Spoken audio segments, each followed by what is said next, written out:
జార్ఖండ్లో పేపర్ లీక్లపై ఆందోళనలు మరింత ఉధృతమయ్యాయి.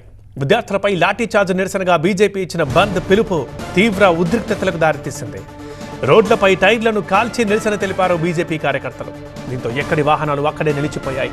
సీఎం హేమంత్ సోరెన్ రాజీనామా చేయాలంటూ బీజేపీ కార్యకర్తలు నినాదాలు చేశారు.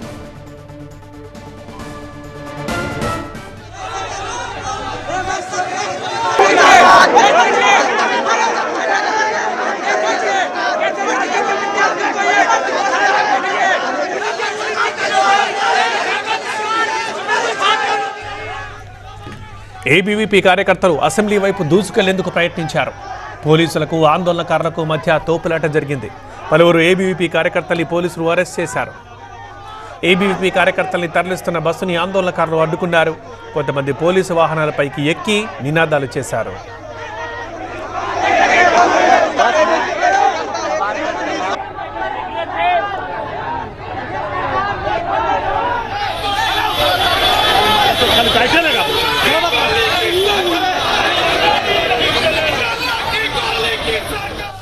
రాంచీతో పాటు పలు ప్రాంతాల్లో దుకాణాలు, వాణిజ్య సంస్థలు మూతపడ్డాయి. విద్యా సంస్థలకు కూడా మూసేశారు. విద్యార్థులపై పోలీసులు దమనకాండకు పాల్పడ్డారని, దీనిపై రాహుల్ గాంధీ సమాధానం చెప్పాలని డిమాండ్ చేస్తోంది భారతీయ జనతా పార్టీ.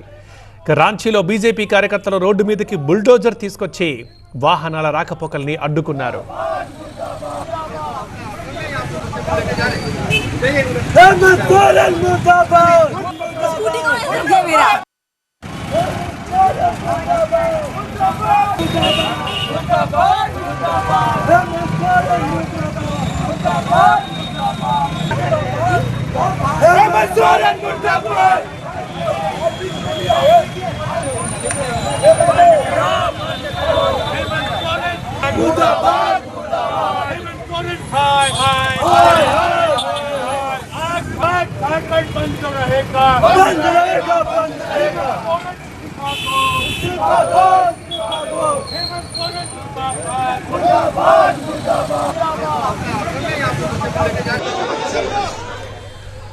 మనం జార్ఖండ్ రాంచీ నుంచి విజువల్స్ చూస్తున్నాం. పేపర్ లీక్లపై విద్యార్థులు చేస్తున్న ఆందోళనలు మరింత ఉధృతమయ్యాయి. అక్కడ విద్యార్థులపై లాఠీ చార్జ్కి నిరసనగా బీజేపీ బంద్ పిలుపునిచ్చింది.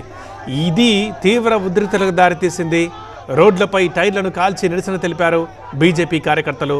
సీఎం హేమంత్ సోరెన్ రాజీనామా చేయాలంటూ నినాదాలు చేశారు.